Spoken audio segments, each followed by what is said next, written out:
Thank you very much. Thank you very, very much. Wow. And thank you, Dana. Thank you, Kid Rock, sometimes referred to as Bob. And thank you, Lee, right from the beginning. Thank you very much. What a talent. What a beautiful, beautiful song. Thank you. Friends, delegates, and fellow citizens, I stand before you this evening with a message of confidence, strength, and hope. 4 months from now, we will have an incredible victory, and we will begin the 4 greatest years in the history of our country. Together, we will launch a new era of safety, prosperity, and freedom for citizens of every race, religion, color, and creed. The discord and division in our society must be healed. We must heal it quickly. As Americans, we are bound together by a single fate and a shared destiny. We rise together or we fall apart. I am running to be president for all of America, not half of America, because there is no victory in winning for half of America. So tonight, with faith and devotion, I proudly accept your nomination for President of the United States. Thank you.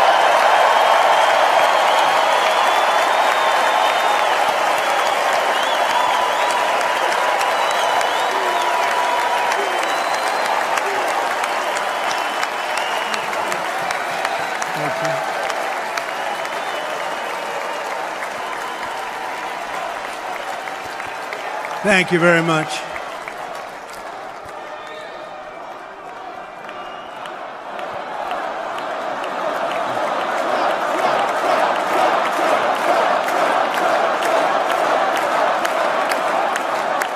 Thank you very much.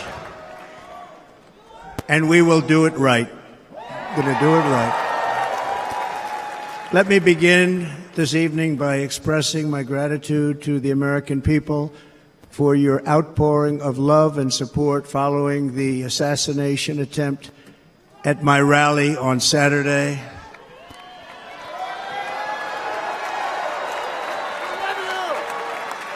As you already know, the assassin's bullet came within a quarter of an inch of taking my life. So many people have asked me, what happened? Tell us what happened, please. And therefore, I will tell you exactly what happened, and you'll never hear it from me a second time because it's actually too painful to tell. It was a warm, beautiful day in the early evening in Butler Township in the great Commonwealth of Pennsylvania. Music was loudly playing, and the campaign was doing really well. I went to the stage, and the crowd was cheering wildly. Everybody was happy. I began speaking very strongly, powerfully, and happily because I was discussing the great job my administration did on immigration at the southern border. We were very proud of it.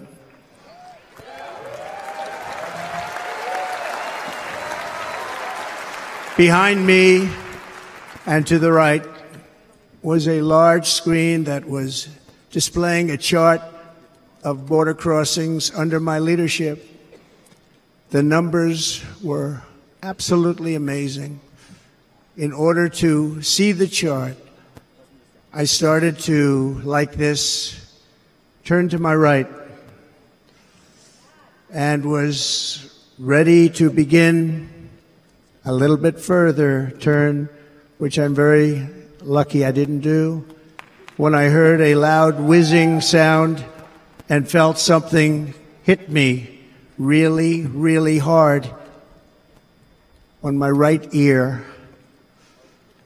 I said to myself, wow, what was that? It can only be a bullet.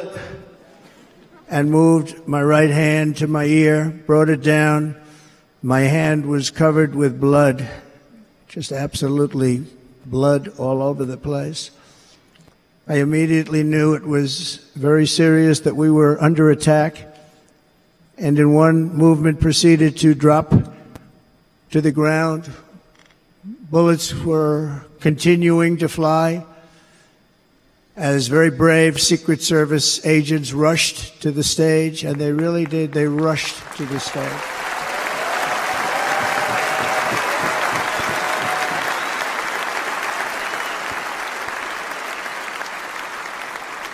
These are great people at great risk, I will tell you, and pounced on top of me so that I would be protected. There was blood pouring everywhere, and yet, in a certain way, I felt very safe because I had God on my side. I felt that.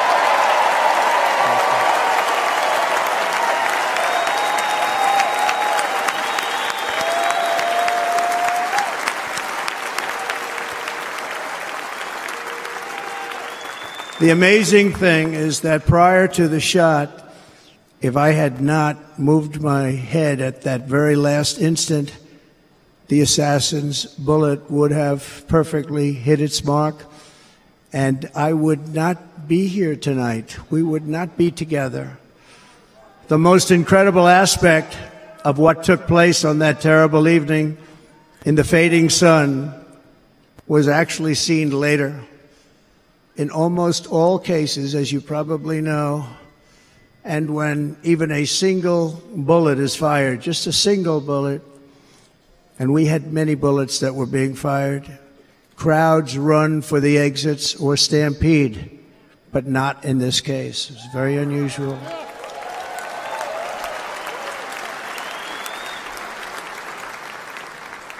This massive crowd of tens of thousands of people stood by and didn't move an inch. In fact, many of them bravely, but automatically stood up looking for where the sniper would be. They knew immediately it was a sniper. And then began pointing at him. You can see that if you look at the group behind me. That was just a small group compared to what was in front. Nobody ran, and by not stampeding, many lives were saved. But that isn't the reason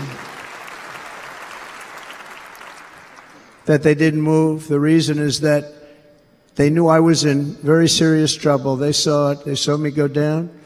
They saw the blood and thought, actually most did, that I was dead. They knew it was a shot to the head. They saw the blood. And there's an interesting statistic. The ears are the bloodiest part. If something happens with the ears, they bleed more than any other part of the body. For whatever reason, the doctors told me that. I said, why is there so much blood? He said, it's the ears. They bleed more. So we learned something, but they just, this beautiful crowd, they didn't want to leave me. They knew I was in trouble. They didn't want to leave me. And you can see that love written all over their faces. Incredible people. They're incredible people. Bullets were flying over us, yet I felt serene. But now the Secret Service agents were putting themselves in peril. They were in very dangerous territory. Bullets were flying right over them, missing them by a very small amount of inches. And then it all stopped.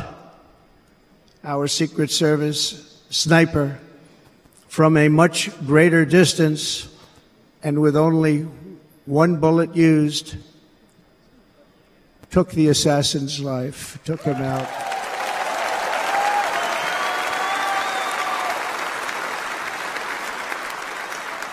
I'm not supposed to be here tonight.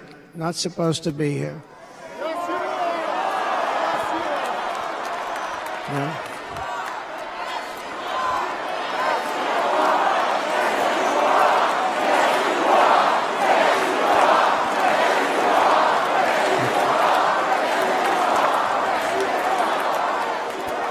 Thank you.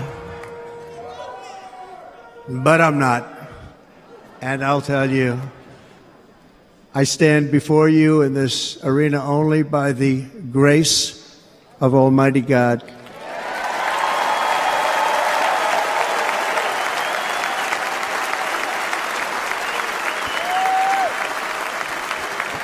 In watching the reports over the last few days, many people say it was a providential moment. Probably was. When I rose, surrounded by Secret Service, the crowd was confused because they thought I was dead, and there was great, great sorrow. I could see that on their faces as I looked out. They didn't know I was looking out. They thought it was over. But I could see it, and I wanted to do something to let them know I was okay. I raised my right arm, looked at the thousands and thousands of people that were breathlessly waiting, and started shouting, "Fight, fight, fight."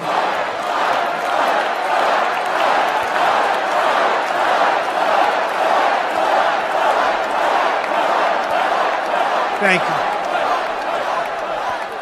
you. Once my clenched fist went up, and it was high into the air. You've all seen that.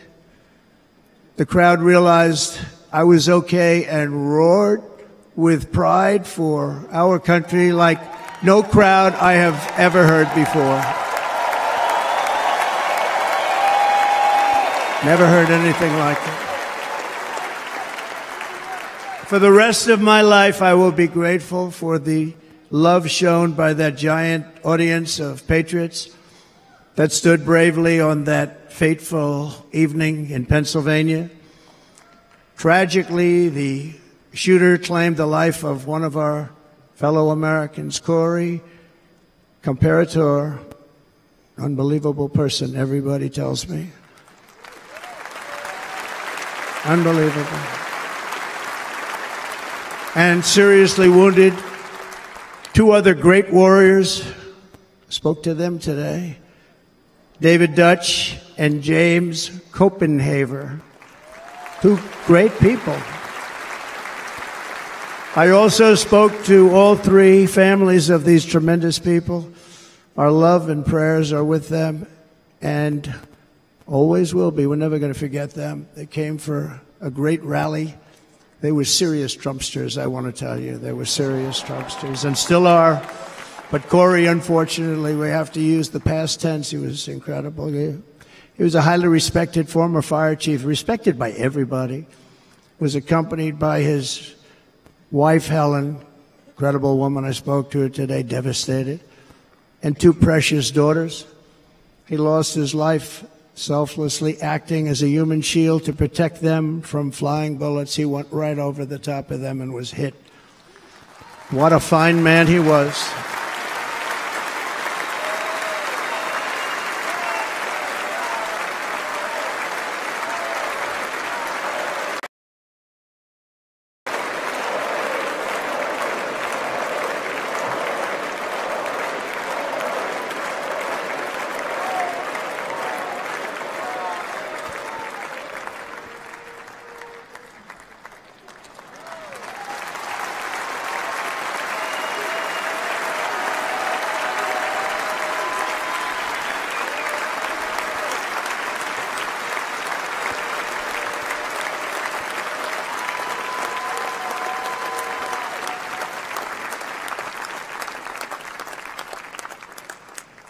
I want to thank the fire department and the family for sending his helmet, his outfit, and it was just something, and they're going to do something very special when they get it. But we did something which cannot match what happened, not even close.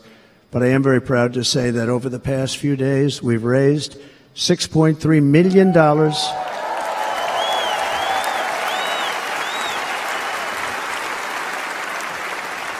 for the families of David, James, and Corey, including from a friend of mine, just called up. He sent me a check right here. I just got it.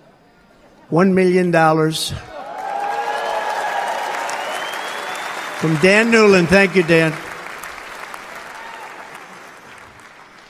And again, when speaking to the family, I told them, I said, well, I'm going to be sending you a lot of money, but it can't compensate. They all said the same thing. You're right, sir. We appreciate so much what you're doing, but nothing can take the place in the case of Corey. And the other two, by the way, they were very, very seriously injured, but now they're doing very well. They're going to be okay. They're going to be doing very well.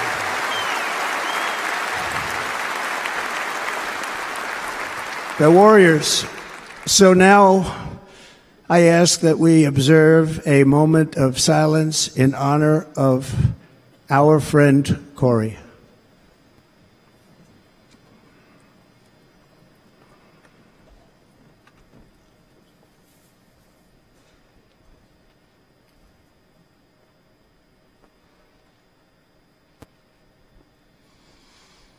There is no greater love than to lay down one's life for others. This is the spirit that forged America in her darkest hours, and this is the love that will lead America back to the summit of human achievement and greatness. This is what we need. Despite such a heinous attack, we unite this evening more determined than ever. I am more determined than ever, and so are you. So is everybody in your side.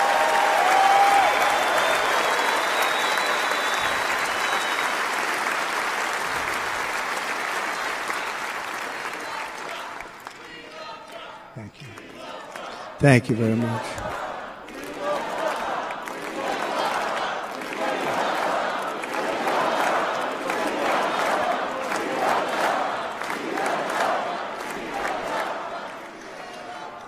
Our resolve is unbroken and our purpose is unchanged to deliver a government that serves the American people better than ever before. Nothing will stop me in this mission because our vision is righteous and our cause is pure. No matter what obstacle comes our way, we will not break, we will not bend, we will not back down, and I will never stop fighting for you, your family, and our magnificent country. Never.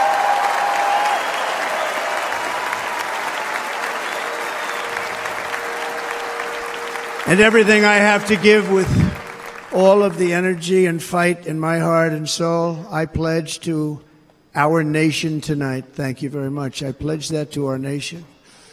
We're going to turn our nation around, and we're going to do it very quickly. Thank you.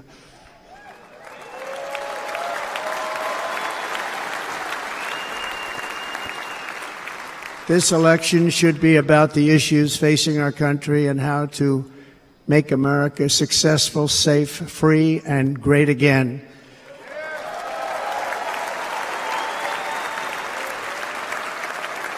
In an age when our politics too often divide us, now is the time to remember that we are all fellow citizens. We are one nation under God, indivisible, with liberty and justice for all.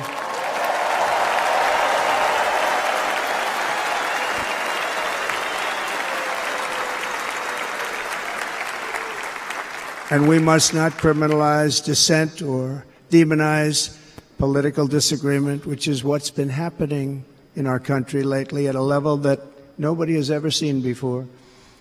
In that spirit, the Democrat Party should immediately stop weaponizing the justice system and labeling their political opponent as an enemy of democracy. Especially since that is not true. In fact, I am the one saving democracy for the people of our country.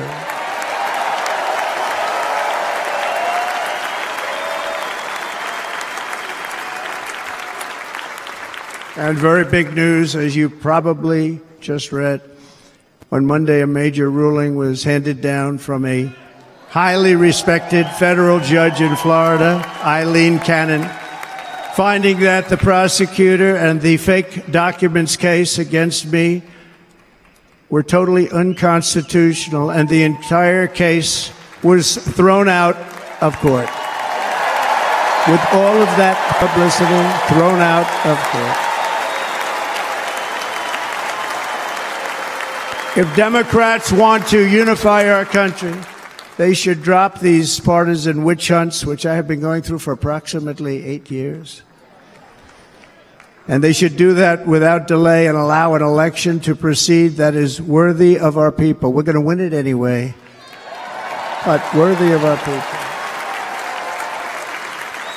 On this journey, I am deeply honored to be joined by my amazing wife, Melania.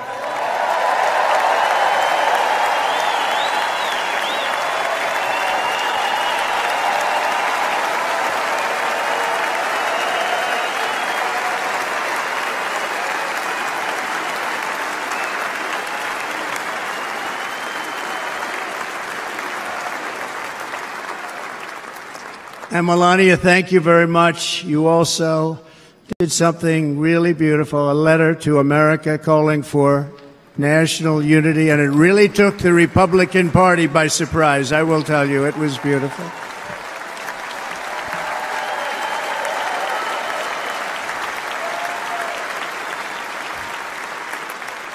fact, some very serious people said that we should take that letter and put it as part of the Republican platform. That would be an honor, wouldn't it? Right, Mr. Congressman? But it captivated so many, so I also want to thank my entire family for being here. Don, Kimberly, Ivanka and Jared, Eric and Lara, Tiffany and Michael, Barron. We love our Barron.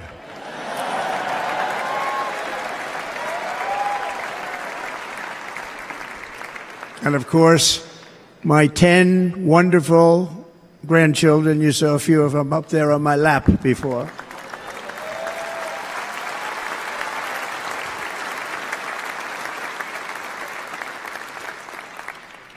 And how good was Dana? Was Dana good? I mean, was he good? He was on probably the only vacation he's had in about, maybe ever, because he works, but about 10 years with his wife, very far away. I won't tell you where, but very, very far away, beautiful place. And my people called, and he said, I won't be able to do it. This is many, many years. I promised my wife I can't do it. And they came in, they said, Dana won't be able to do it, because he was my first, second, and third choice. I said, well, that's too bad, but I understand he's away, and it's good. It's good for him. And that was it. About 30 minutes later, she came back in, sir, Dana just called, he's going to do it. And his wife, she said, you can't turn him down, you just can't do it, you have to go. That's a good wife.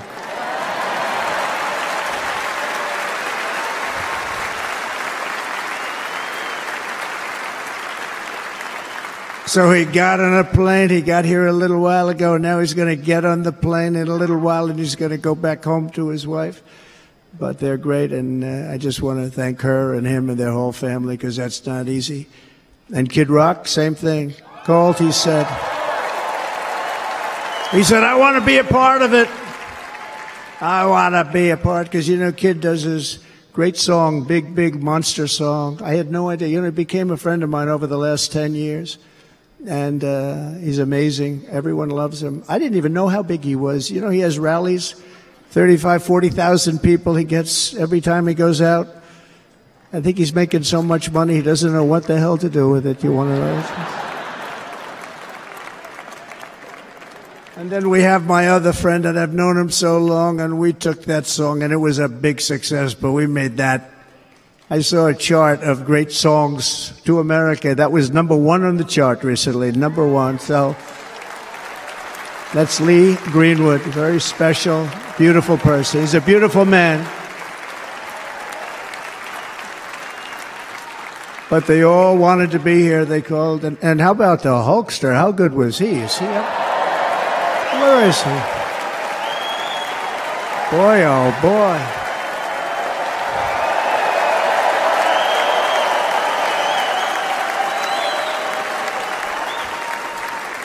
They may call that entertainment. I know about entertainment, but when he used to lift a 350-pound man over his shoulders and then bench press him 2 rows into the audience, I say, maybe entertainment, but he is one strong son of a gun. I will tell you, I watched it many times. There aren't a lot of entertainers that can do that, right? You were fantastic. Thank you very much. Followed by Eric.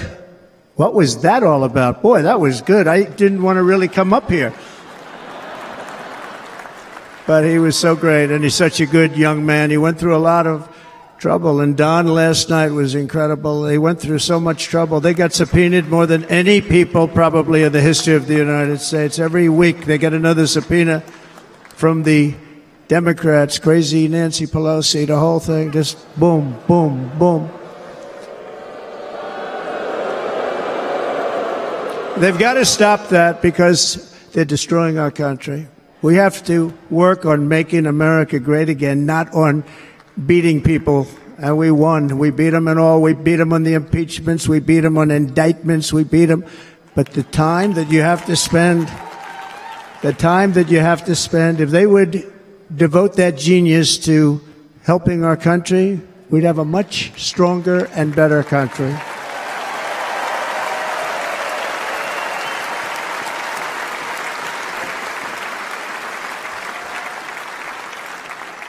And Jason, the biggest star in country music. Jason, thank you for being here.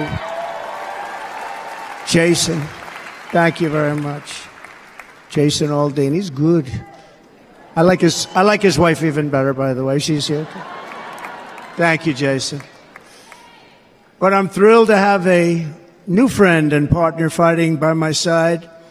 The next Vice President of the United States, the current Senator from Ohio, J.D. Vance, and his incredible wife, Usha.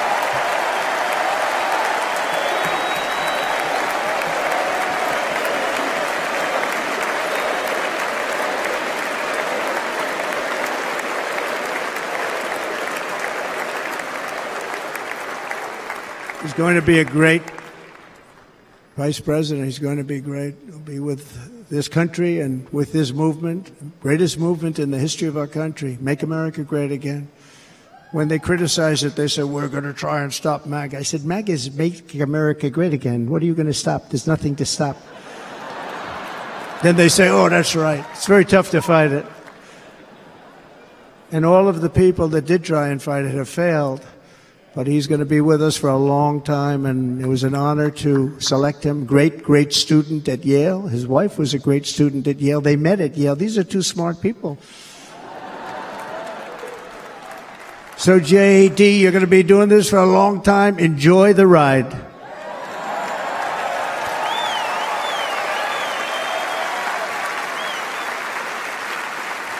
And a very special thank you to the extraordinary people of Milwaukee and the great state of... Oh, there they are. There they are. You are so easy to spot. And Green Bay's going to have a good team this year, right? They're going to have a good team. They're going to have a good team. Most of the audience doesn't like it, but it's true. You're going to have a very good team this year. And by the way, Wisconsin, we are spending over $250 million here creating jobs and development all over the place. So I hope you will remember this in November and give us your vote. I am trying to buy your vote. I'll be honest about that.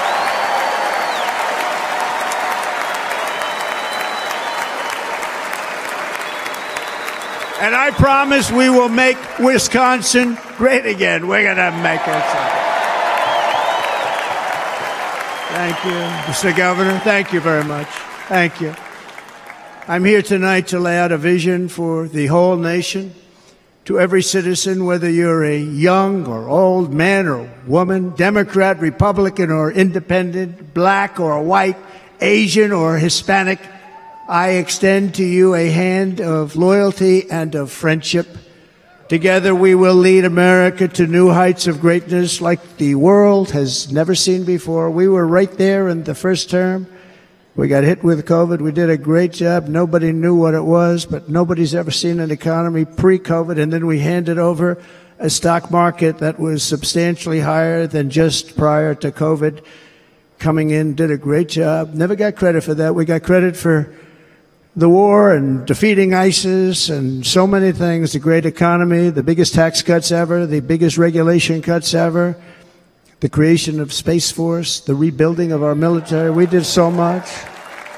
We did so much. Right to try. Right to try is a big deal. We got right to try. They were trying to get that for 52 years. Somebody's terminally ill. And hopefully there's nobody in this audience, but it does happen a lot. They're terminally ill and they can't use our new space-age drugs and other things that we are way ahead. We have the greatest doctors in the world, the greatest laboratories in the world, and you can't do it. They've been trying to get that approved for 52 years. Wasn't that easy? The insurance companies didn't want to do it. They didn't want the risk. The labs didn't want to do it because if it didn't work, people are pretty far down the line toward death. They didn't want to do it. The doctors didn't want to have it on their records, so I got everybody into an office. 52 years they tried. Sounds simple, but it's not.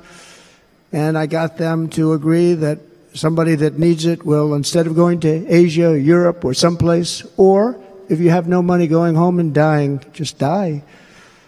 We got them to sign an agreement, agree to it, where they're not going to sue anybody. They're going to get all of this stuff. They're going to get it really fast. And what's happened is we're saving thousands and thousands of lives. It's incredible. Right to try. It's a great feeling. Under our leadership, the United States will be respected again. No nation will question our power. No enemy will doubt our might. Our borders will be totally secure. Our economy will soar. We will return law and order to our streets, patriotism to our schools, and importantly, we will restore peace, stability, and harmony all throughout the world. But to achieve this future, we must first rescue our nation from failed and even incompetent leadership. We have totally incompetent leadership. This will be the most important election in the history of our country. Under the current administration, we are indeed a nation in decline. We have an inflation crisis that is making life unaffordable, ravaging the incomes of working and low-income families, and crushing, just simply crushing our people like never before. They've never seen anything like it. We also have an illegal immigration crisis, and it's taking place right now as we sit here in this beautiful arena. It's a massive invasion at our southern border that has spread misery, crime, poverty, disease, and destruction to communities all across our land. Nobody's ever seen anything like it. Then there's an international crisis, the likes of which the world has seldom been part of. Nobody can believe what's happening. War is now raging in Europe and the Middle East. A growing specter of conflict hangs over Taiwan, Korea, the Philippines, and all of Asia. And our planet is teetering on the edge of World War III. And this will be a war like no other war because of weaponry. The weapons are no longer army tanks going back and forth shooting at each other. These weapons are obliteration. It's time for a change. This administration can't come close to solving the problems. We're dealing with very tough, very fierce people. They're fierce people. And we don't have fierce people. We have people that are a lot less than fierce, except when it comes to cheating on elections and a couple of other things. Then they're fierce. Then they're fierce. So tonight, I make this pledge to the great people of America. I will end the devastating inflation crisis immediately, bring down interest rates, and lower the cost of energy. We will drill, baby, drill.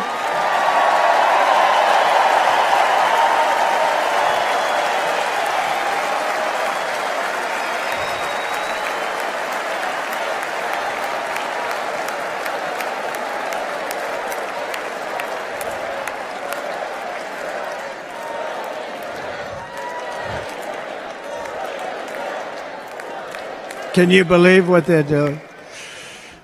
But by doing that, we will lead a large-scale decline in prices. Prices will start to come down. Energy raised it. They took our energy policies and destroyed them. Then they immediately went back to them, but by that time, So much was lost. But we will do it at levels that nobody's ever seen before. And we'll end lots of different things. We'll start paying off debt and start lowering taxes even further. We gave you the largest tax cut. We'll do it more. You know, people don't realize I brought taxes way down, way down, and yet we took in more revenues the following year than we did when the tax rate was much higher. Most people said, how did you do that? Because it was incentive. Everybody was coming to the country. They were bringing back billions and billions of dollars into our country. The companies made it impossible to bring it back. The tax rate was too high, and the legal complications were far too great. I changed both of them, and hundreds of billions of dollars by Apple and so many other companies were brought back into our nation, and we had an economy the likes of which no nation had ever seen. China, we were beating them at levels that were incredible. And they know it. They know it. We'll do it again, but we'll do it even better. I will end the illegal immigration crisis by closing our border and finishing the wall, most of which I've already built.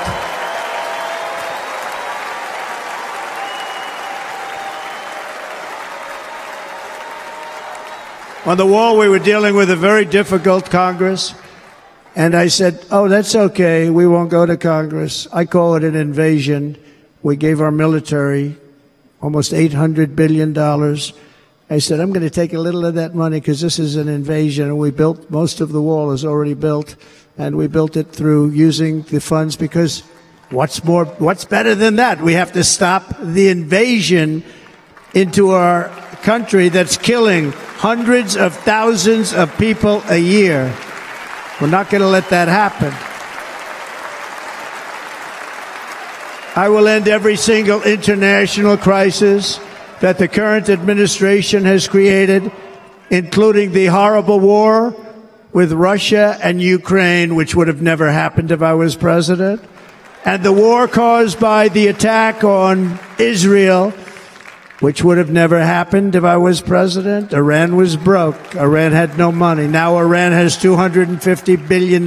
They made it all over the last 2.5 years. They were broke. I watched the other day on a show called Deface the Nation. Has anyone seen it? And they had a congressman who was a Democrat say, well, whether you like him or not, Iran was broke dealing with Trump. I told China and other countries, if you buy from Iran, we will not let you do any business in this country, and we will put tariffs on every product you do send in of 100% or more. And they said to me, well, I think that's about it. They weren't going to buy any oil. And they were ready to make a deal. Iran was going to make a deal with us. And then we had that horrible, horrible result that we'll never let happen again. The election result, we're never going to let that happen again. They used COVID to cheat. We're never going to let it happen again. And they took off all the sanctions, and they did everything possible for Iran.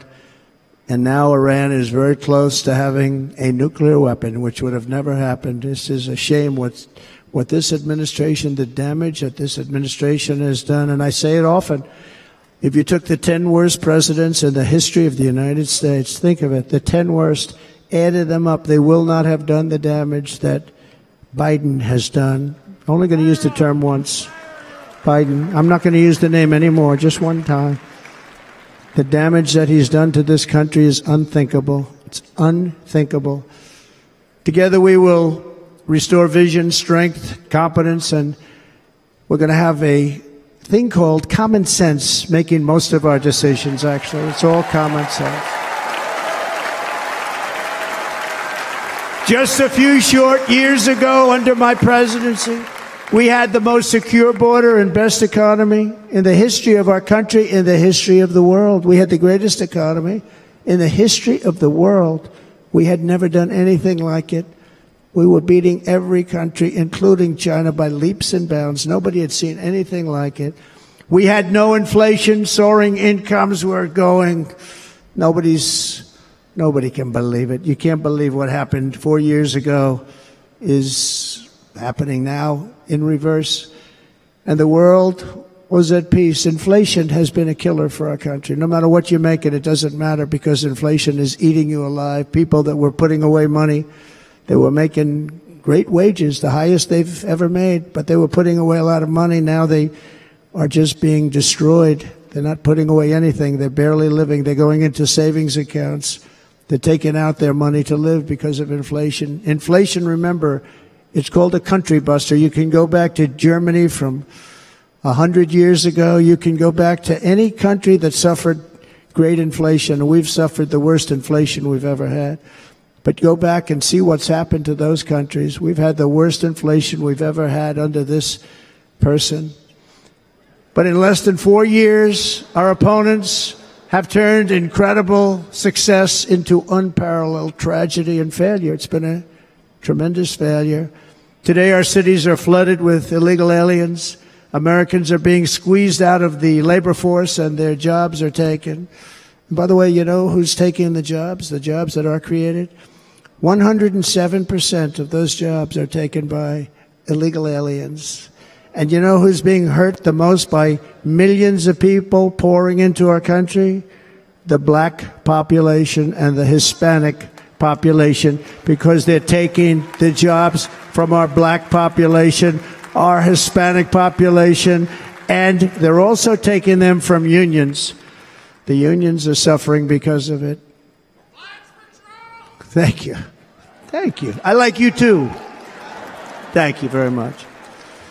Inflation has wiped out the life savings of our citizens and forced the middle class into a state of depression and despair. That's what it is. It's despair and depression. We cannot and will not let this continue. Less than 4 years ago, we were a great nation, and we will soon be a great nation again. We're going to be a great nation again.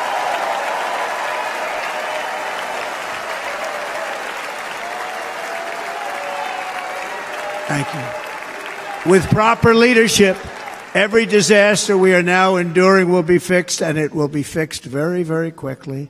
So tonight, whether you've supported me in the past or not, I hope you will support me in the future, because I will bring back the American dream. That's what we're going to do. You don't even hear about the American dream anymore. With great humility, I am asking you to be excited about the future of our country. Be excited. Be excited.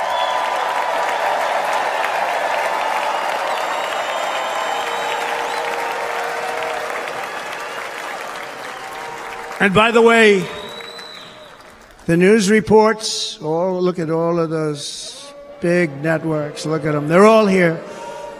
But every one of them has said this could be the most organized, best run, and most enthusiastic convention of either party that they've ever seen. Every single one.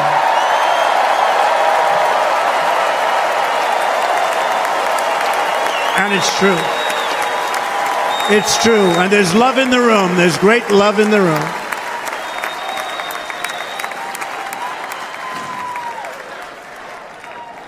So I better finish strong.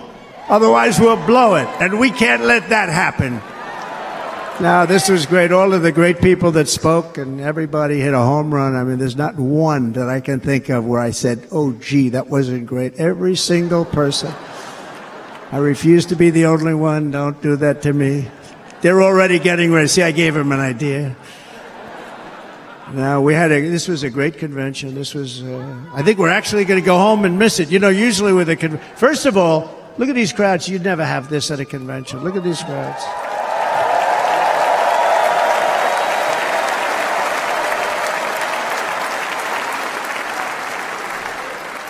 Love. It's about love. This week, the entire Republican Party has formally adopted an agenda for America's renewal, and you saw that agenda.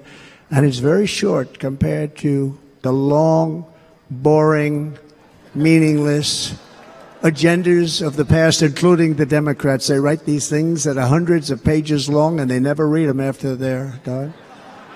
In their case, fortunately, they don't read them because they're pretty bad. It's a series of bold promises that we will swiftly implement when you give us a Republican House And Mr. Speaker, thank you very much. We have our great Speaker of the House with us tonight. Mr. Speaker, thank you very much. Thank you. A Republican Senate, we have many senators here, and send me back to our beautiful White House just a few short months from now. We're talking about just months. It can't come fast enough. We have to get it done. First, we must get economic relief to our citizens. Starting on day one, we will drive down prices and make America affordable again. We have to make it affordable. It's not affordable. People can't live like this. Under this administration, our current administration, groceries are up 57%, gasoline is up 60 and 70%, mortgage rates have quadrupled. And the fact is, it doesn't matter what they are because you can't get the money anyway. You can't buy houses. Young people can't get any financing to buy a house. The total household costs have increased an average of $28,000 per family under this administration. Republicans have a plan to bring down prices and bring them down very, very rapidly. By slashing energy costs, we will in turn reduce the cost of transportation, manufacturing, and all household goods. So much starts with energy.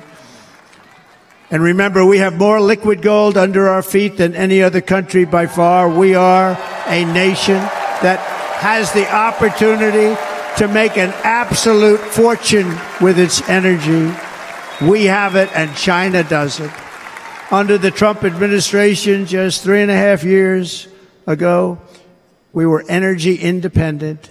But soon, we will actually be better than that. We will be energy dominant and supply not only ourselves, but we will supply the rest of the world with numbers that nobody has ever seen, and we will reduce our debt, $36 trillion. We will start reducing that, and we will also reduce your taxes still further.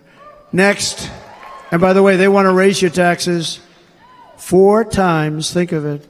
And all my life I grew up watching politicians. I always loved politics, I guess. I was on the other side. I'd watch and they were always talking about, we will give you a tax cut. We will give you a tax cut. My whole life I was watching, I will give you a tax cut, right, Mr. Congressman? That's all they talked about. This is the only administration that said, we're going to raise your taxes by 4 times what you're paying now, and people are supposed to vote for them? I've never heard it. You're paying too much. We're going to reduce your taxes still further. We gave you the biggest one, as I said. We're going to give you more, and it's going to lead to tremendous growth. We want growth in our country. That's what's going to pay off our debt.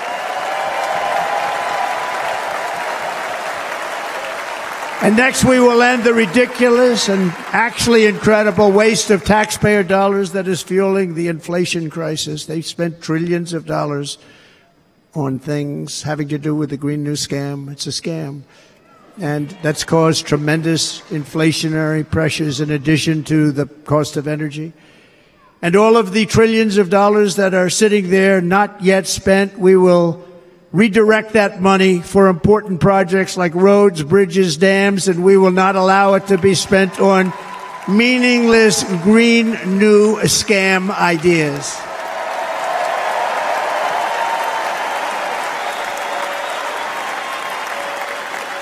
And I will end the electric vehicle mandate on day one.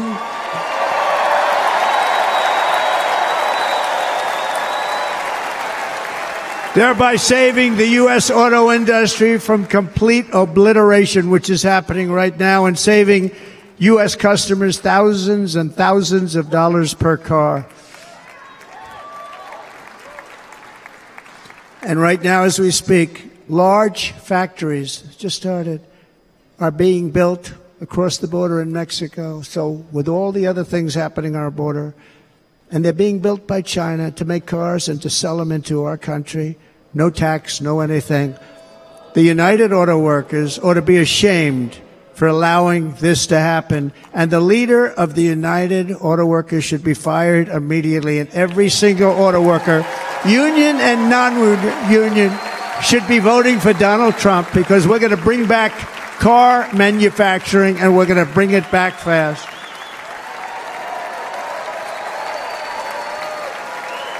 They're building some of the largest auto plants anywhere in the world. Think of it, in the world. We're going to bring it back. We're going to make them. We don't mind that happening, but those plants are going to be built in the United States, and our people are going to man those plants.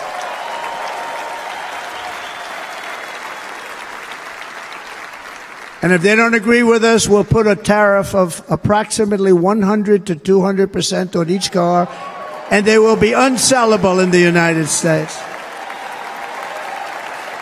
We have long been taken advantage of by other countries. And think of it, oftentimes these other countries are considered so-called allies. They've taken advantage of us for years. We lose jobs, we lose revenue, and they gain everything and wipe out our businesses, wipe out our people. I stopped it for 4 years. I stopped it. And we're really ready to make changes like nobody had seen before. And remember, USMCA, I got rid of NAFTA, the worst trade deal ever made, and replaced it with USMCA, which is, they say, the best trade deal ever made. Actually, probably the best trade deal was the deal I made with China, where they buy $50 billion worth of our product. They were buying nothing. They buy $50 billion worth. They had to. But I don't even talk about it because of COVID. I don't even mention it, frankly, because of what happened with the China virus.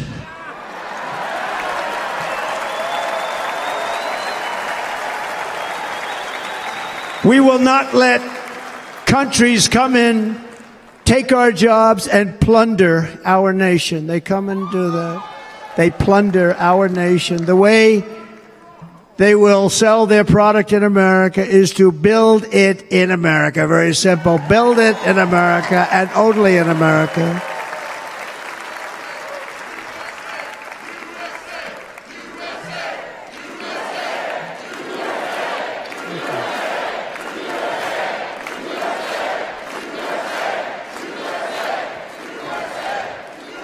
And this very simple formula, and Congress has to go along with us, and they will. This very simple formula will create massive numbers of jobs. We will take over the auto industry again, and many, many hundreds of thousands of jobs. We lost so many jobs over the years. If you go back 20, 25 years, they've stolen, going to China and Mexico, about 68% of our auto industry manufacturing jobs. We're going to get them all back. We're going to get them all back, every one of them. At the center of our plan for economic relief are massive tax cuts for workers that include something else that's turned out to be very popular, actually. Here it's very popular in this building and all those hotels that I saw that are so nice. I'm staying in a nice one. It's called no tax on tips. No tax on tips. No tax on tips.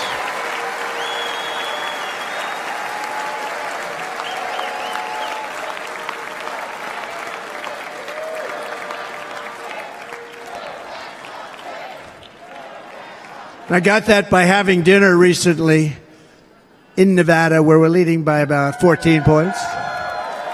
Hello. I'll see you there very soon, everybody.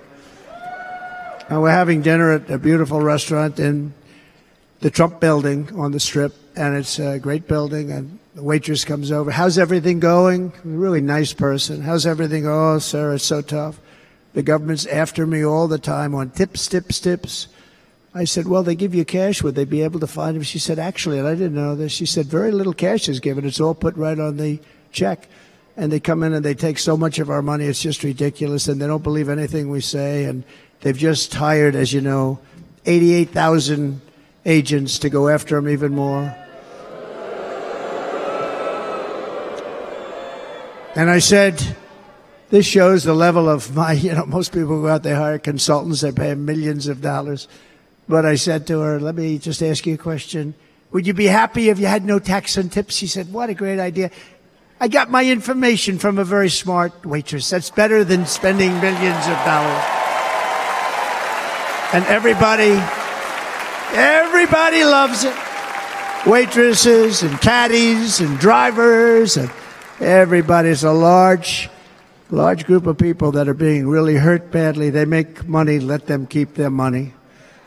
I'm going to protect Social Security and Medicare. Democrats are going to destroy Social Security and Medicare because all of these people, by the millions they're coming in, they're going to be on Social Security and Medicare and other things, and you're not able to afford it. They are destroying your Social Security and your Medicare. Under my plan, incomes will skyrocket, inflation will vanish completely, jobs will come roaring back, and the middle class will prosper like never, ever before, and we're going to do it very rapidly.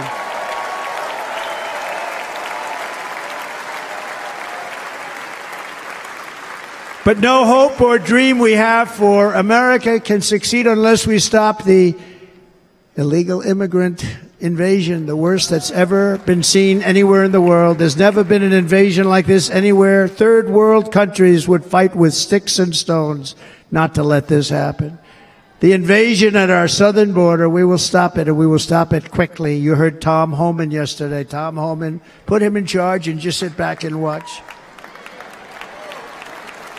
Brandon Judd of Border Patrol, he's incredible. These guys, you know, they really, their job is a lot easier if they don't have to do anything, but they want to. They're patriots. Brandon Judd, Border Patrol, ICE. ICE goes out. You have to see what ICE does with MS-13. You have these are probably the worst gang, and ICE goes in there. And I know a lot of people in these rows here, and they're very tough people, but they don't want to do this job. They'll go into a pack of MS-13 killers. They're the worst, probably the worst gangs in the world. We have thousands of them. I moved thousands and thousands out in my 4 years. We moved them out, and it was a pleasure. But ICE would go right into a pack of these killers, and you see fists flying, you see everything flying, and then they take them. They put them in a paddy wagon. They take them back, and they get them out of our country. And the other countries weren't accepting them back, and I called up, and I said, tell them that we're not giving them economic aid anymore. And the next day, I got calls from all of these countries that were terminated. Billions of dollars we spend on economic aid to countries that does us, frankly, no good. And the next day, I was called by everybody. I couldn't take all the calls. Sir, what's the problem? I said, you won't take your killers back that you sent in caravans into America. You won't take them back. Well, sir, if you'd like us to, we would give very serious consideration to doing that.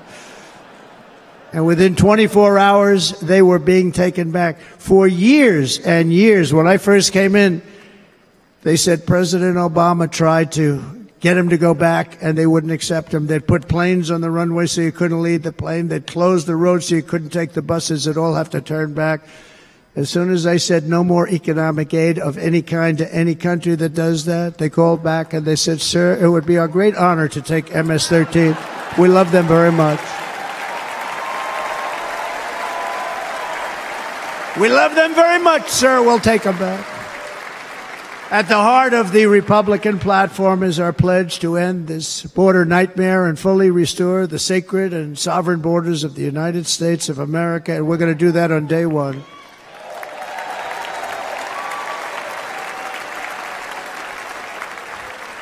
That means two things on day one, right? Drill, baby, drill, and close our borders.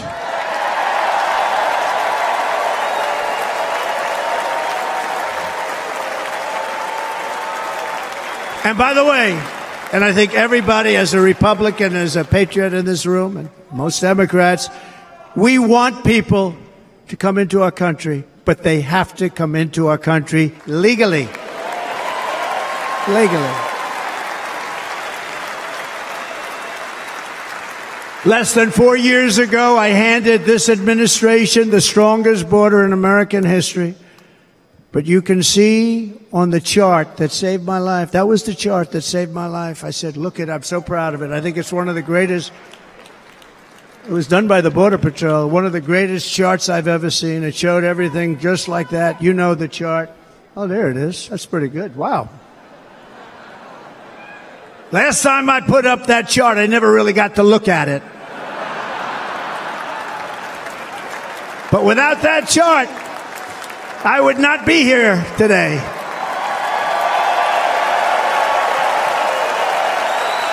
Never got to look at it.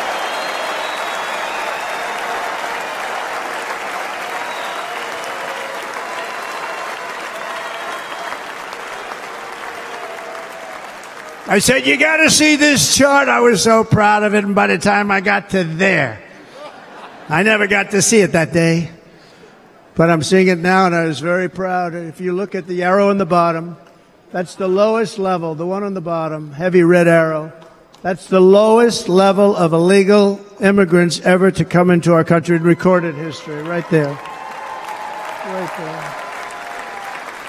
And that was my last week in office. And then you see what happened after I left. Look at the rest. And if you go out a little bit further, it's getting to be a little bit old, but I love it anyway, right? But you can go much higher with those numbers. Look what happened right after that.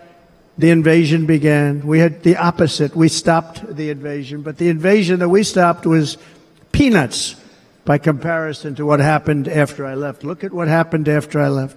They took over our country. We ended all catch and release. We shut down asylum fraud. We stopped human trafficking and forged historic agreements to keep illegal aliens on foreign soil. We want them to stay on their soil. Under the Trump administration, if you came in illegally, you were apprehended immediately and you were deported. You went right back. The current administration terminated every single one of those great Trump policies that I put in place to seal the border. I wanted a sealed border. Again, come in, but come in legally. You know how unfair it is? So many people, hundreds of thousands of people, have been working for years to come into our country. And now they see these people pour into our country at levels that are unprecedented. It's so unfair. And we're not going to do it. We're not going to stand for it. They suspended wall construction, ended remain in Mexico. We had a policy, remain in Mexico. You think that was easy to get from the Mexican government? But I said, you must give it to us. If you don't give it to us, there will be repercussions. And they gave it to us, but not easy. Canceled our Safe Third agreements, demolished Title 42, implemented nationwide catch and release. That's catch and release, where we catch them and release them into our country. We catch them and release them into Mexico. There's a slight difference. And took 93, this is the previous administration, 93 executive actions to throw open our border to the world. The entire world is pouring into our country because of this very foolish administration. The greatest invasion in history is taking place right here in our country. They are coming in from every corner of the earth, not just from South America, but from Africa, Asia, the Middle East. They're coming from everywhere. They're coming at levels that we've never seen before. It is an invasion indeed, and this administration does absolutely nothing to stop them. They're coming from prisons. They're coming from jails. They're coming from mental institutions and insane asylums.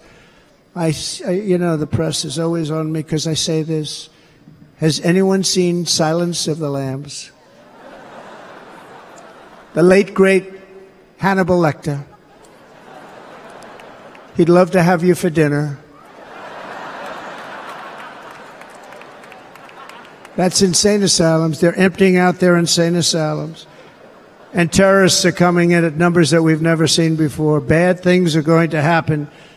Meanwhile, our crime rate is going up, while crime statistics all over the world are going down, because they're taking their criminals and they're putting them into our country.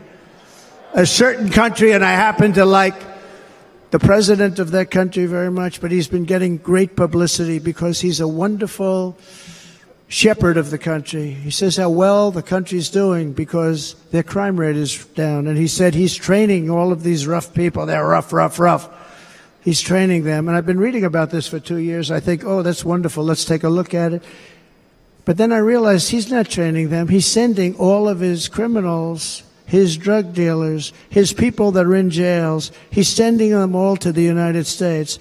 And he's different in that he doesn't say that. He's trying to convince everybody what a wonderful job he does in running the country. Well, he doesn't do a wonderful job.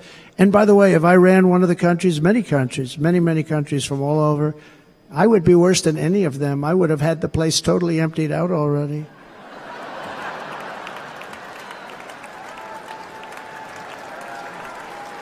But we become a dumping ground for the rest of the world, which is laughing at us. They think we're stupid. And they can't believe that they're getting away with what they're getting away with, but they're not going to be getting away with it for long. That's what I can tell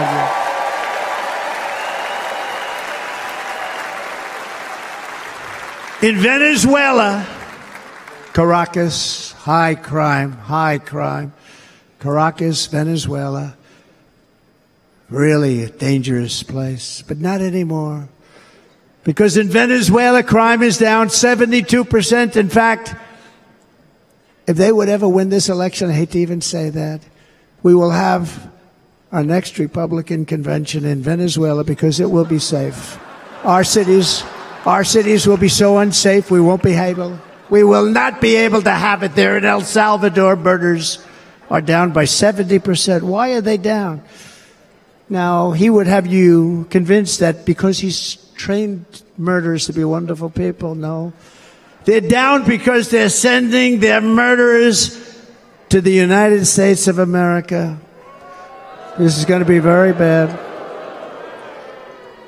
And bad things are going to happen, and you're seeing it happen all the time. That's why, to keep our families safe, the Republican platform promises to launch the largest deportation operation in the history of our country.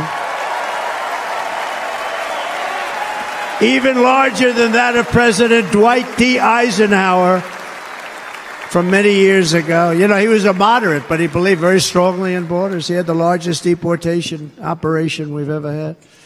Just recently, I spoke to the grieving mother of Jocelyn Nungary, a wonderful woman, a precious 12-year-old girl from Houston who last month was tied up, assaulted, and strangled to death after walking to the convenience store just a block away from her house. Her body was dumped near the side of the road in a shallow creek, found by some onlookers who couldn't believe what they had witnessed. Charged with Jocelyn's heinous murder are 2 illegal aliens from Venezuela who came across our border, were in custody, and were then released into the country by this horrible, horrible administration that we have right now. I also met recently with the heartbroken mother and sister of Rachel Morin. Rachel was a 37-year-old mom of 5 beautiful children who was brutally raped and murdered while out on a run. She wanted to keep herself in good shape. It was very important to her. She was murdered.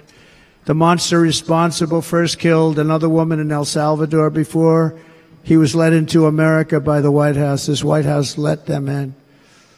He then attacked a 9-year-old girl and her mother in a home invasion in Los Angeles before murdering Rachel in Maryland. Traveled all throughout the country, doing tremendous damage. Rachel's mother will never be the same. I spent time with her. She will never be the same. I've also met with the wonderful family of Laken Riley, the brilliant 22-year-old nursing student. She was so proud of being first in her class, who was out for a jog on the campus of the University of Georgia when she was assaulted, beaten, and horrifically killed. Yet another American life was stolen by a criminal alien set free by this administration. And these were incredible people we're talking about. These were incredible people who died. Tonight, America, this is my vow. I will not let these killers and criminals into our country.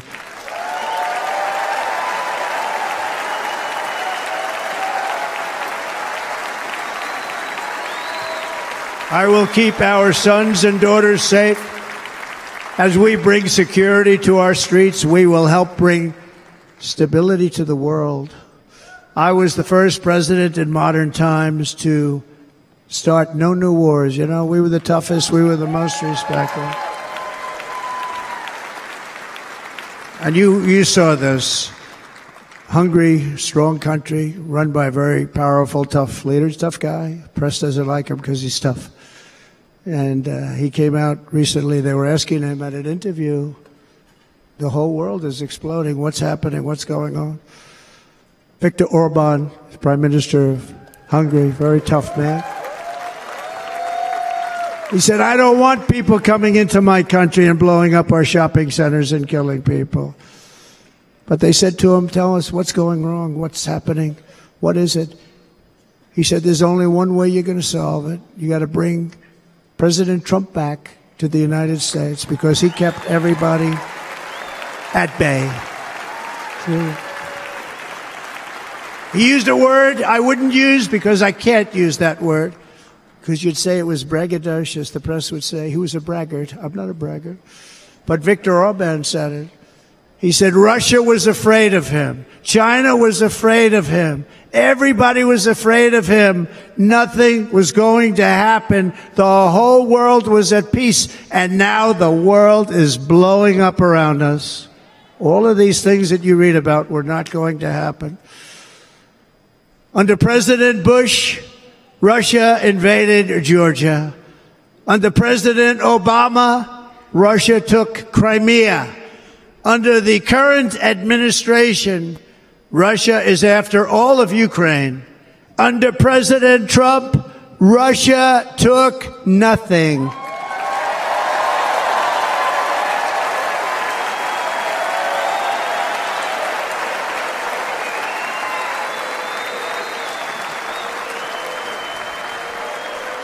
We defeated 100% of ISIS in Syria and Iraq, something that was said to take 5 years, sir. It'll take 5 years, sir.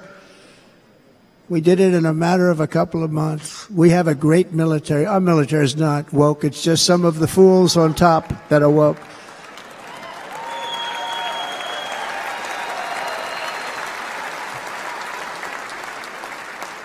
I got along very well. North Korea, Kim Jong-un, I got along very well with him. The press hated when I said that. How could you get along with him? Well, you know, it's nice to get along with somebody who has a lot of nuclear weapons or otherwise, isn't it?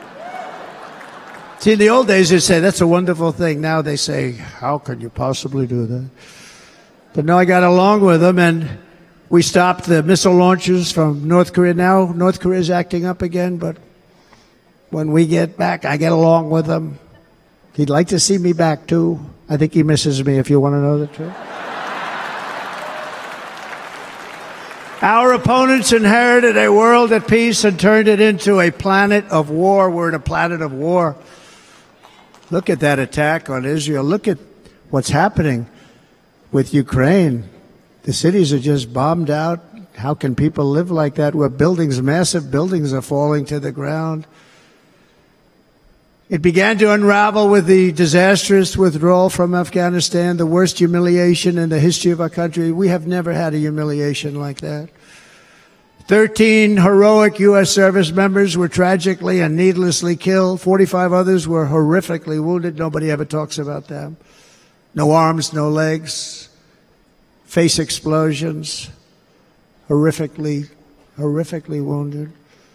And by the way, we have a man in this room who's running for the U.S. Senate from a great state, Nevada, named Sam Brown, who paid the ultimate price.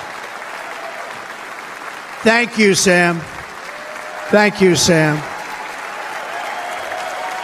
Thank you. He paid the biggest price probably ever paid by anybody that is running for office, and I think he's going to do great. He's running against a person that is not good, not respected, a total lightweight. But Sam, I think, paid, really, we were talking about it with some of the senators that are working so hard for Sam, but he paid the biggest price of any senator ever to run for the Senate. I don't think anybody's ever what he did. He was a real hero, a really great person. And he's running, and I hope that everybody gets out and votes for Sam Brown.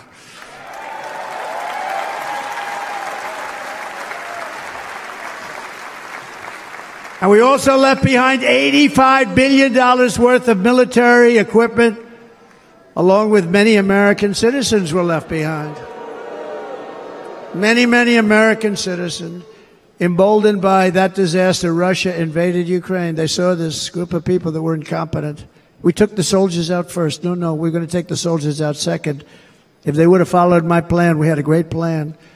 But the plan only kicked in if they did everything perfectly. And they weren't doing things perfectly, so we said it doesn't kick in. You know, 18 months in Afghanistan, we didn't have one, so they were killing them left and right, snipers. And I spoke to the head of the Taliban. You've heard this story. Abdul, still there, still the head of the Taliban. The press got on me. Why would you speak to him? I said, because that's where the killing is. I don't have to speak to somebody that has nothing to do with it. And I told him, don't ever do that. Don't ever do that again. Don't ever, ever do that again. You've got to stop. Because during the Obama administration, many great people and soldiers, but a lot of soldiers were being killed from long distance. I said, if you keep doing that, you're going to be hit harder than anybody's ever been hit by a country before.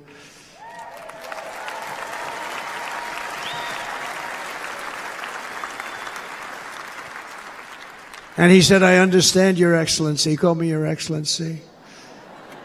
I wonder if he calls the other guy Your Excellency. I doubt it. The other guy gave him everything. I mean, what kind of a deal was that? He walked out, gave him everything. You know that right now Afghanistan is one of the largest sellers of weapons in the world? They're selling the brand new, beautiful weapons that we gave them. But think of it. He actually said to me, but why do you show me a picture of my home? I said, you'll have to ask your people or one of your wives. But he could figure it out. And for 18 months, we had not one attack on an American soldier by the Taliban. 18 months.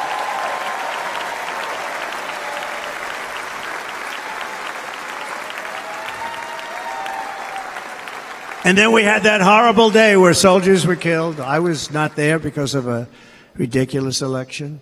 But we had that horrible attack. And they also gave up Bagram, one of the biggest bases anywhere in the world, air bases anywhere in the world, the longest runways, most powerful, hardened, thickened runways. We gave it up. And I liked it not because of Afghanistan. I liked it because of China. It's 1 hour away from where China makes their nuclear weapons. And you know who has it now? China has it now. We were keeping that. And now China is likewise circling Taiwan, and Russian warships and nuclear submarines are operating 60 miles off the coast in Cuba. Do you know that? No, the press refuses to write about it. If that were me running this country and we had nuclear submarines in Cuba, I will tell you that the headlines every day would be, what's wrong with our president? You don't even hear this. You're not hearing about this. Russia has nuclear submarines and warships 60 miles away, Mr. Congressman, from Miami, by the way, happens to be here. Correct? In Cuba. And that would not be stood for if it were somebody else. They don't want to mention it, but now maybe they will. And the entire world, I tell you this, we want our hostages back, and they better be back before I assume office, or you will be paying a very big price.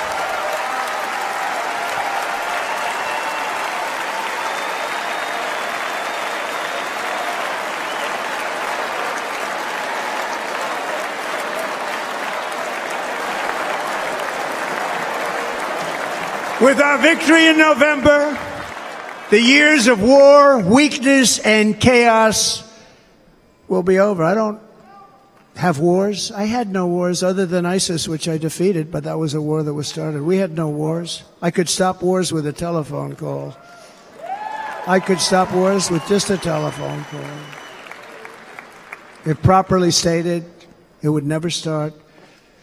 We will replenish our military and build an Iron Dome missile defense system to ensure that no enemy can strike our homeland. And this great Iron Dome will be built entirely in the USA. We're going to build it in the USA. And Wisconsin, just like I gave you that massive ship contract, and you're doing a very nice job, Governor, right? Thank you, Governor. And they're doing a great job. In fact, I had a little design change, and we gave them a tremendous for essentially what we used to call destroyers. These are now the most beautiful. They look like yachts. I said, we have to take the bow, and we have to make it a little nicer and a little point at the top instead of a flat nose. And the people at the shipyard said, this guy sort of knows what he's doing. We have most beautiful ships, right, Governor? And everybody sitting over there. And it was a big contract that everybody wanted. I gave it to Wisconsin, but we're going to have a lot of that built right here in the state of Wisconsin and all other states. Israel has an Iron Dome. They have a missile defense system. 342 missiles were shot into Israel, and only one got through a little bit. It was badly wounded. It fell to the ground, but most of them are. And Ronald Reagan wanted this many years ago, but we really didn't have the technology many years ago. Remember, they called it Starship, spaceship, anything to mock him. But he was a very good president, very, very good. But now we have unbelievable technology. And why should other countries have this and we don't? No, we're going to build an Iron Dome over our country, and we're going to be sure that nothing can come and harm our people. And again, from an economic development standpoint, we're going to make it all right here. No more sending it out to other countries in order to help. It's America first. America first. We will unleash the power of American innovation. And as we do, we will soon be on the verge of finding the cures to cancer, Alzheimer's disease, and many other diseases. We're going to get to the bottom of it. You remember this gentleman that I don't want to mention other than one time I had to, because when you say you're the 10 worst, I had to do it. I didn't want anybody to be confused. But this man said, we're going to find a cure to cancer. Nothing happened. We're going to get to the cure for cancer and Alzheimer's and so many other things. We're so close to doing something great. But we need a leader that will let it be done. We will not have men playing in women's sports. That will end immediately.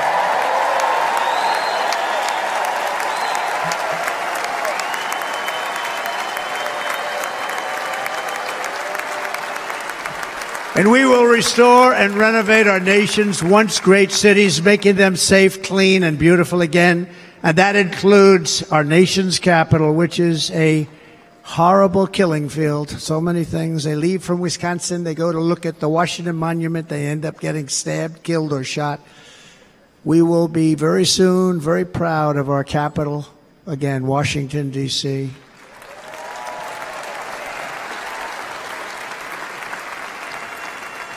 America is on the cusp of a new golden age, but we will have the courage to seize it. We're going to take it. We're going to make it a current. We're going to bring this into a golden age like never seen before. Remember this, China wants to do it. Japan wants to do it. All of these countries want to do it. We have to produce massive amounts of energy if we're going to produce the new. If you look at some of the things that have been done, and some of the things that we're going to do. But AI needs literally twice the electricity that's available now in our country. Can you imagine? But instead, we're spending places where they recharge electric cars. They built 8 chargers at a certain location toward the Midwest. 8 chargers for $9 billion. Think of them as a tank for filling up your gas. Think of it. They spent $9 billion on 8 chargers, 3 of which didn't work. And if you were going to do this all over our country, this crazy electric mandate, if you're going to do this all, and by the way, I'm all for electric. They have their application. But if somebody wants to buy a gas-powered car, gasoline-powered car, or a hybrid, they're going to be able to do it. And we're going to make that change on day 1.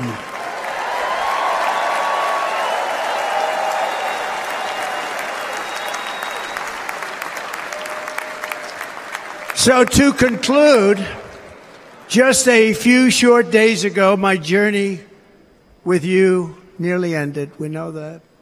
And yet, here we are tonight, all gathered together, talking about the future, promise, and a total renewal of a thing we love very much. It's called America. We live in a world of miracles. None of us knows God's plan or where life's adventure will take us. I want to thank Franklin Graham for being here tonight. He's an outstanding man. He wrote me a note recently. I have a lot of respect for him. Sir, I love your storytelling. I think it's great in front of these big rallies. But, sir, please do me one favor. It won't make any difference. Please don't use any foul language. I was a little embarrassed. He said, it won't make any difference. Actually, it does. The story's not quite as good, but I've been very good. The story is not quite as good, to be honest. I've got to have a little talk with Franklin, but he was great. He's a great gentleman. His father was so incredible, Billy Graham. My father used to love taking me to see Billy Graham. My father would take me to see Billy Graham at Yankee Stadium. He had the biggest rallies you've ever seen. He was a good rally guy, too. But he'd get up, and he was a fantastic guy. My father loved Billy Graham. But I love Franklin Graham. I think Franklin's been fantastic, and I'm working so hard to adhere to his note to me. I'm working hard on it, Franklin. But if the events of last Saturday make anything clear, it is that every single moment we have on earth is a gift from God.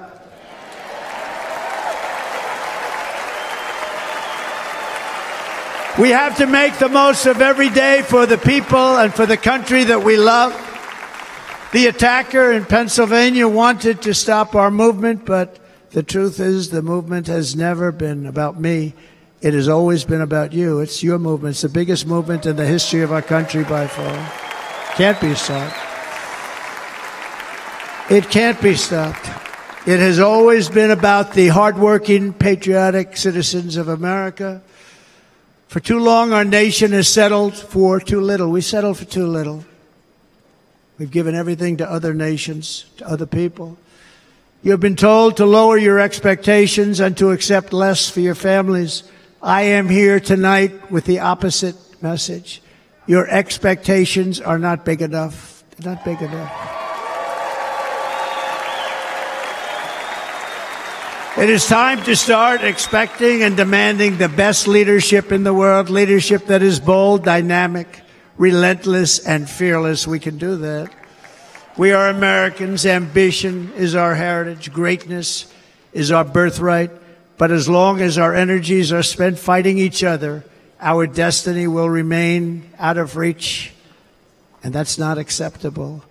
We must instead take that energy and use it to realize our country's true potential and write our own thrilling chapter of the American story. We can do it together. We will unite. We are going to come together, and success will bring us together.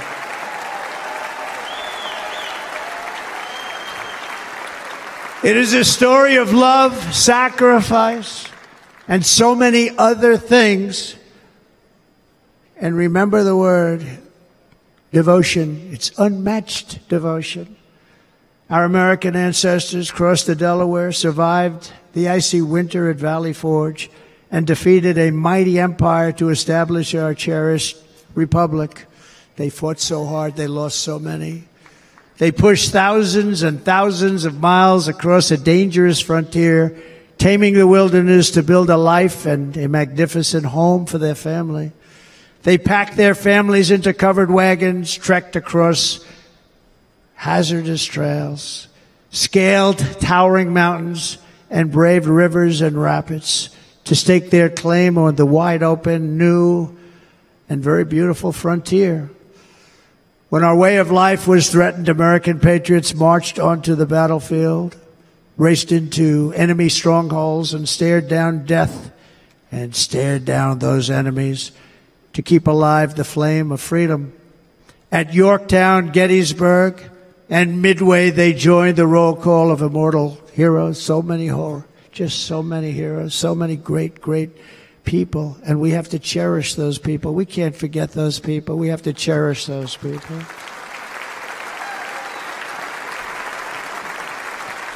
And building monuments to those great people is a good thing, not a bad thing. They saved our country. No challenge was too much. No hardship was too great. No enemy was too fierce. Together these patriots soldiered on and endured, and they prevailed because they had faith in each other, faith in their country, and above all, they had faith in their God.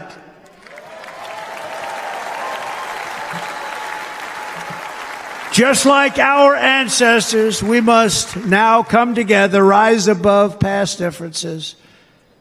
Any disagreements have to be put aside and go forward, united as one people, one nation, pledging allegiance to one great, beautiful, I think it's so beautiful, American flag. Tonight I ask for your partnership, for your support, and I am humbly asking for your vote. I want your vote.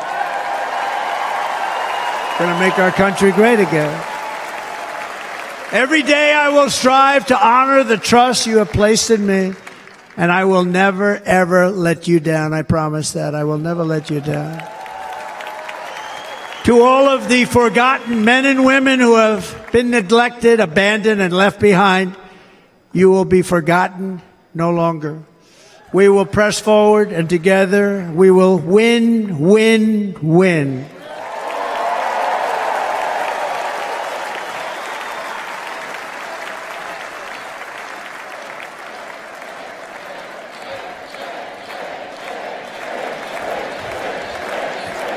Win, win, win, win, win, win.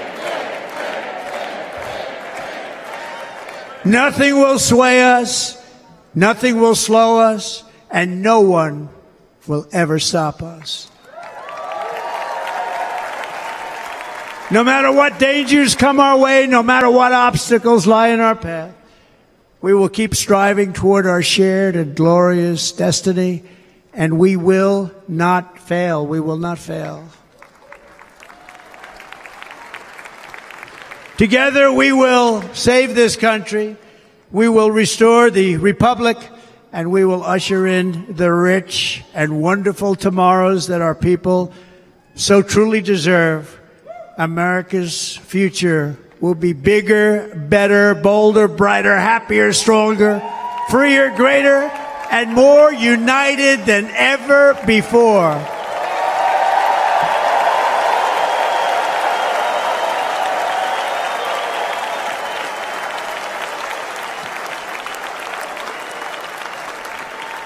And quite simply put, we will very quickly make America great again.